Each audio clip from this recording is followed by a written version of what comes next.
The Sword in the Stone. In ancient times, when Britain was still a wild place, there lived a great king named Uther.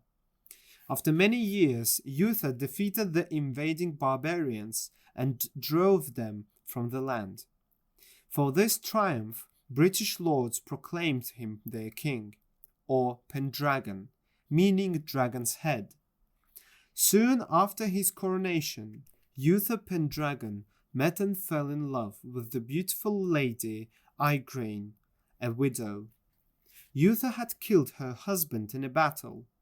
Uther married Igraine and adopted her 2 young daughters, Margase and Morgan le Fay. The price for this love was a high one, however. The king had asked for the help of his sorcerer, Merlin, in marrying Lady Igraine. In return, Uther had agreed to give up their firstborn son.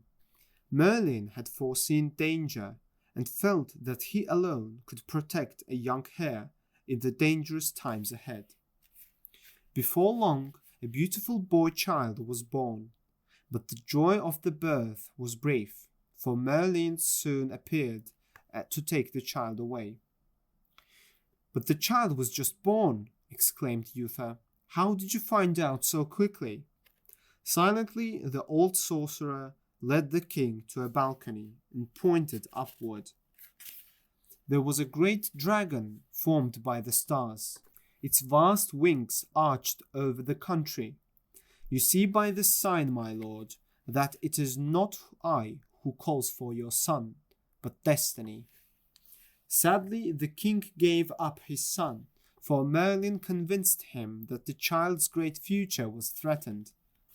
Indeed, Uther Pendragon died within a year from a traitor's poison, and Britain was once again plunged into darkness. The next 16 years after the death of the High King were terrible. There were many wars, many castles and villages were burnt. The people needed a strong ruler to bring peace to Britain. After 16 years, the Archbishop of Canterbury called Merlin to help restore order. Although 2 men were of different faiths, they had great respect for each other. "I am at a loss, Sir Wizard," said the Archbishop. "I don't know how to help the people, and they are suffering more each day. If only Uther Pendragon were here." "My lord, I have good news," said Merlin. "Although King Uther's death left us in the dark for many years, it is at last time for the sun to return to Britain. A brilliant sun, my lord, perhaps the brightest that Britain will ever know." "But the sun was out this morning, sir," said the Archbishop. "What has the weather to do with this?" "I speak of the son of Uther Pendragon, the true heir of royal blood." "But the king had no heirs." "Alas, that is our problem," said the Archbishop. "I wish to prove otherwise, my lord," replied Merlin. "If I have your leave to use my magic, I shall organize an event that will reveal this young heir and prove to the world that he is the true and rightful king of Britain." The delighted Archbishop agreed immediately. On a Sunday morning in late November, the great cathedral of London was filled to capacity. Suddenly, there was a noise. The Archbishop walked toward the door. In the churchyard, he saw a great stone. A shining sword was buried in the stone.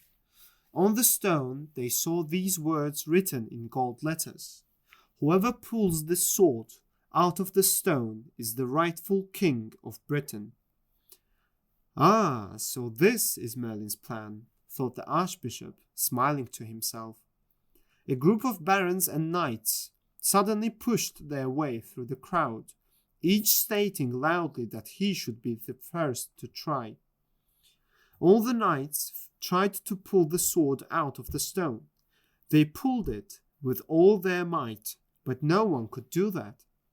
Archbishop stopped them. He decided to send messengers across the land. "You will tell our people about a tournament on New Year's Day.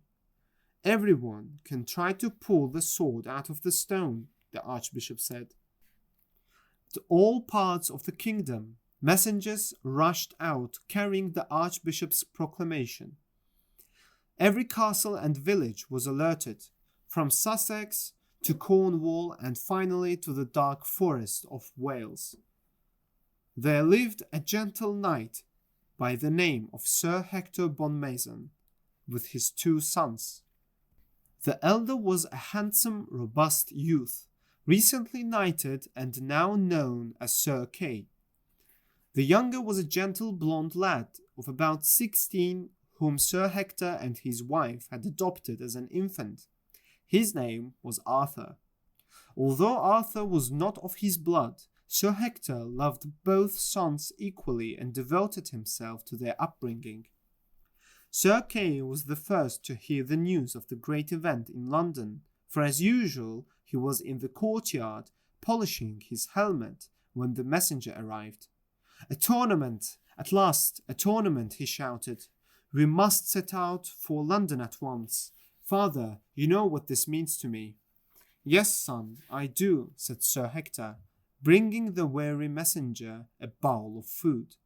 "I was young once too, and wanted to show the world my knighthood. But the sword-pulling contest, do you wish to be king as well?" he asked Kay with a smile.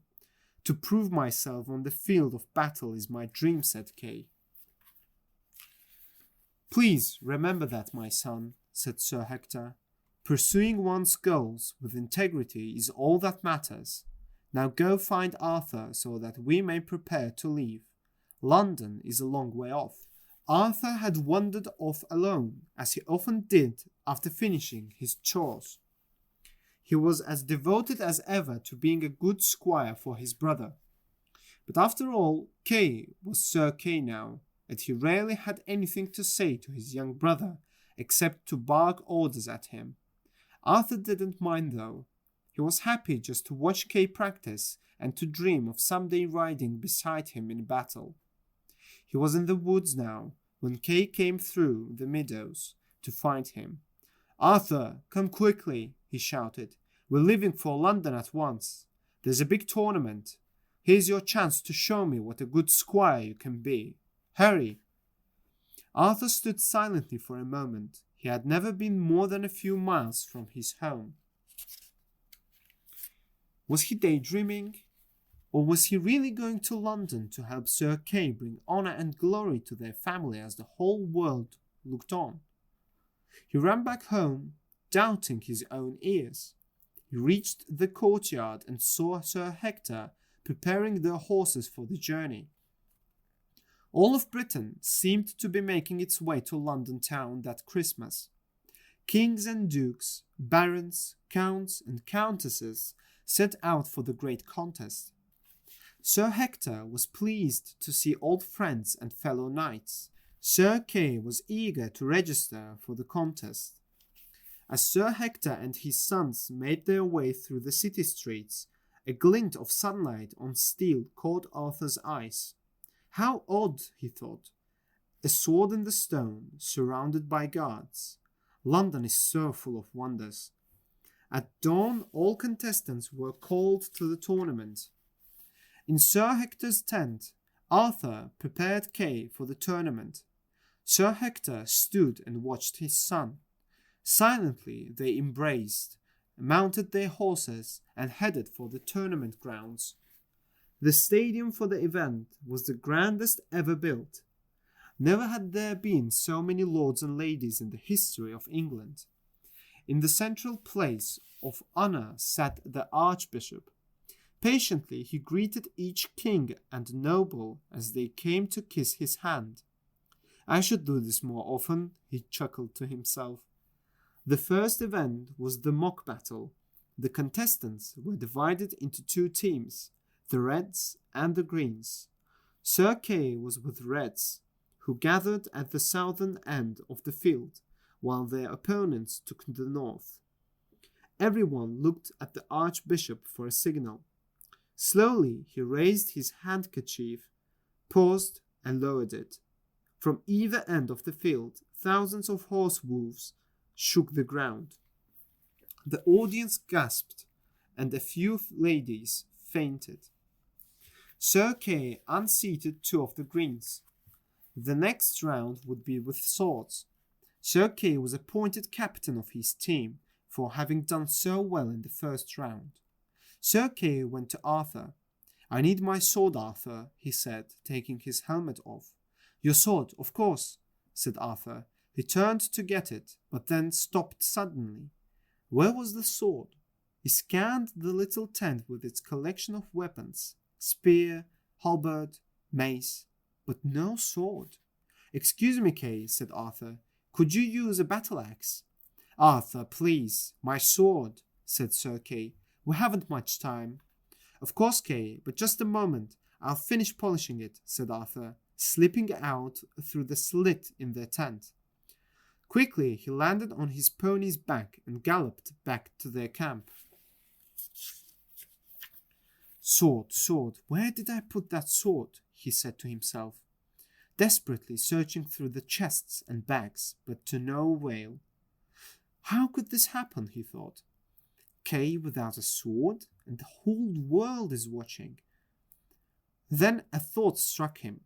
Kay will not be without a sword today. I know where I can get one. A few minutes later, he came to the churchyard where the sword in the stone stood. There wasn't a guard in sight. Even they had gone to the tournament. "Okay, we'll see if the sword can be unstuck," he whispered. He stretched out his arm until his fingers touched the hilt. Hey, it's looser than I thought. As the pony stepped back a few paces, Arthur pulled out the sword. He looked down in wonder at the mighty blade in his hand. This isn't any sword. Perhaps it's something the church provides for needy strangers. Yeah, that must be it.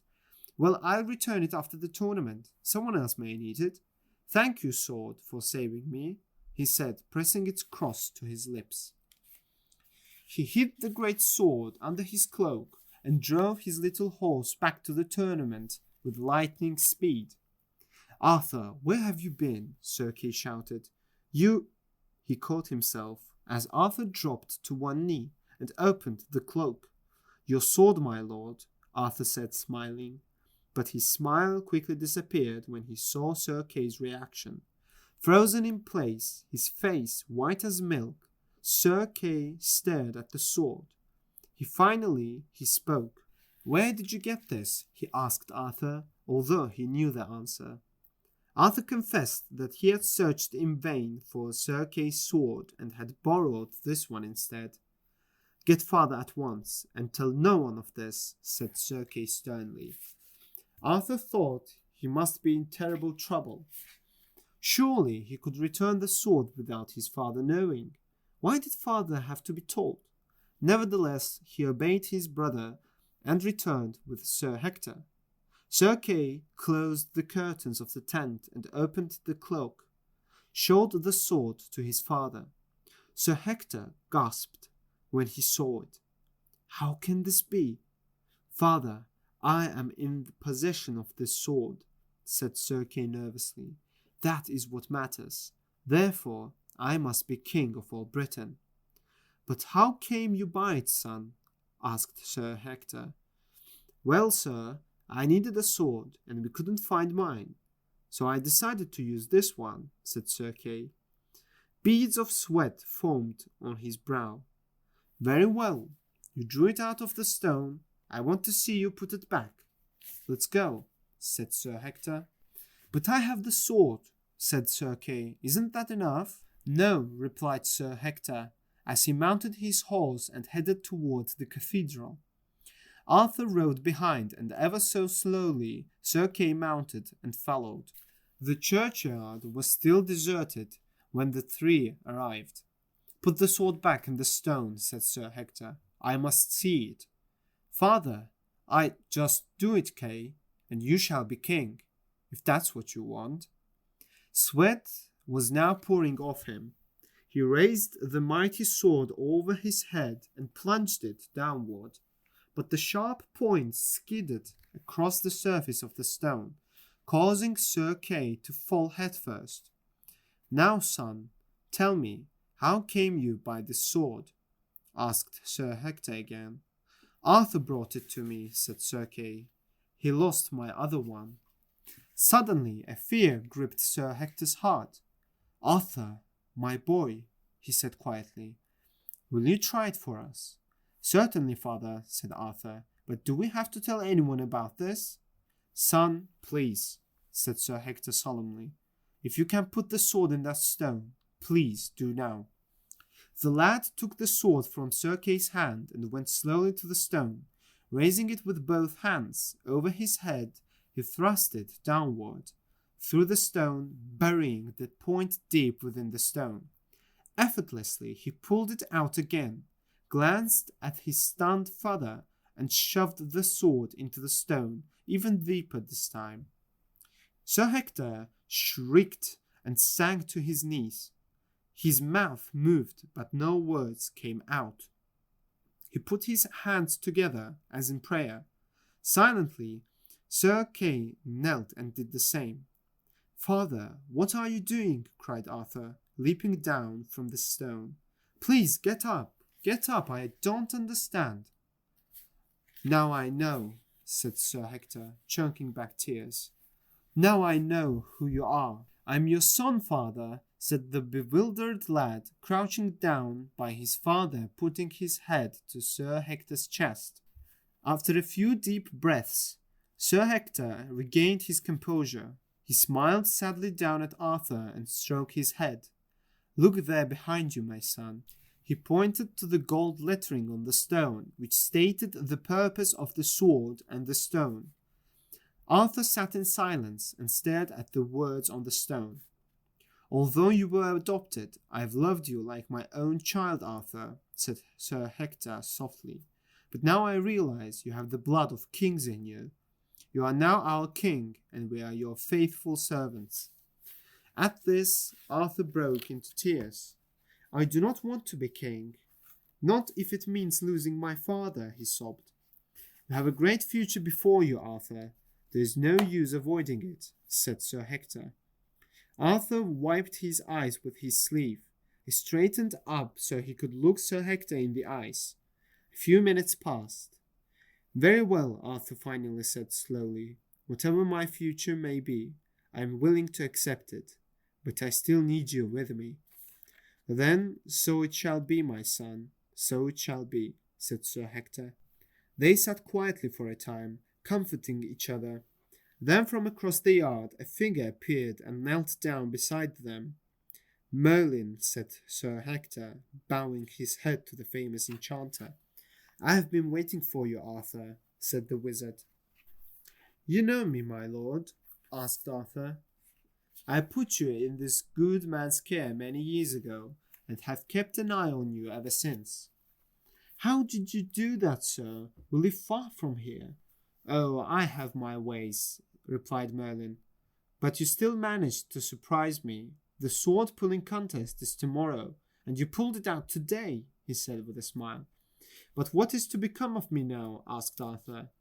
Well, let us start tomorrow, replied the old sorcerer. We must still have the contest to prove to the world that you are the rightful heir. I will come for you when the time is right. But after that, sir, what's my future? Asked the boy. Merlin thought about this question carefully. He wasn't at all sure whether the boy was prepared for his answer. Finally, he spoke. You own your future. You alone. Arthur breathed deeply and thought of all the goodbyes he would have to say. What time tomorrow, sir? He asked. After all have tried and failed, replied Merlin. I will be ready, sir, said Arthur. Then he rose, bade Merlin farewell, and silently returned to his tent. On Christmas morning, as soon as the service ended, those who wished to try for the throne formed a line next to the stone. Leading the line was King Urien of Gore, husband of Margase, Uther Pendragon's adoptive daughter. Ever since the king's death, Urien had claimed that he was the rightful heir. Indeed, he took his position with a great sense of authority and confidently gave the sword a tug. Then again and again, Urien was sweating and pulling furiously. Finally, he asked to stop.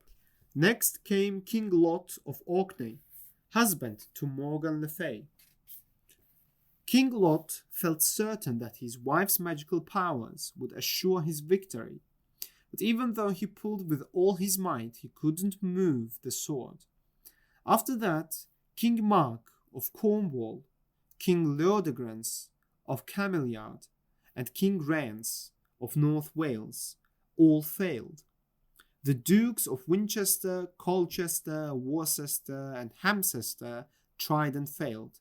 Some thought the longer they waited, the looser the sword would become, thereby improving their chances. But this wasn't the case, for the sword never budged, not even slightly. Kings, dukes, counts, and knights all failed. Finally, as the line neared its end, the crowd grew impatient for a winner. Merlin went for Arthur. Sir Hector and Sir Kay opened the curtains of their tent when they saw Merlin approaching. "Your hour has come, my lord," said the old wizard to Arthur, who was standing alone in the center of the tent. Silently, the boy walked forth as one in a dream. The crowd made way for them as they entered, for Merlin was still revered by all. But who could these other people be? Especially that young blonde lad dressed all in red. What was he doing here? Merlin brought Arthur before the archbishop and bowed. Arthur dropped to one knee. "My lord," said Merlin, "I present to you a most worthy candidate for this contest. Has he your permission to attempt to pull yonder sword from the stone?" The archbishop looked down at the handsome lad. "Merlin, we are familiar with this youth. By what right does he come to this place?" "By the greatest right, my lord," said Merlin, "for this is the true-born son of King Uther Pendragon and Queen Igraine." The crowd broke into a loud clamor at hearing this. The startled archbishop raised his hands, but the order was not easily restored. "Merlin, have you proof of this?" asked the archbishop.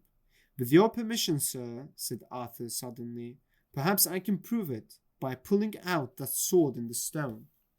"Well then," said the archbishop, admiring Arthur's youthful boldness, "you have my permission. If what Merlin says is true, may God be with you." Arthur rose and stepped up to the stone. He grabbed hold of the mighty golden hilt with both hands. A surge of sparkling warmth traveled up his arms, across his shoulders, and throughout his body. With one mighty pull, he pulled out the sword from the stone and lifted it heavenward. The blade flashed like lightning as he swung it around his head for all to see. Then, turning the point downwards again, he drove it back into the stone with equal ease.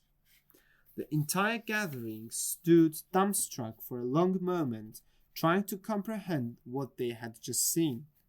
Arthur looked to Sir Hector, then Merlin, and then the archbishop. They all stared at him, with eyes wide in amazement. A child giggled and clapped in glee, then so did another and another. Suddenly a thunder of clapping rose up around Arthur. He closed his eyes and whispered, "Thank you, father." Then he grabbed the sword's hilt for a second time and withdrew it. As he brought it above his head, thousands of swords throughout the crowd were raised in solidarity. The archbishop congratulated Merlin on the successful plan, so the coronation was set for May Day in the great cathedral of London. The archbishop administered the holy sacraments and finally placed the crown upon Arthur's head. At Merlin's suggestion, Arthur stepped up on the marble block to speak to the people. A hush fell over the peoples as he raised his hands to speak to them. "People of Britain, we are now one, and so shall we remain as long as there is breath in my body. My faith in your courage and wisdom is boundless. I ask now for your faith in me. In your trust I shall find my strength. For your good I dedicate my life. May this sword lead us to our destiny.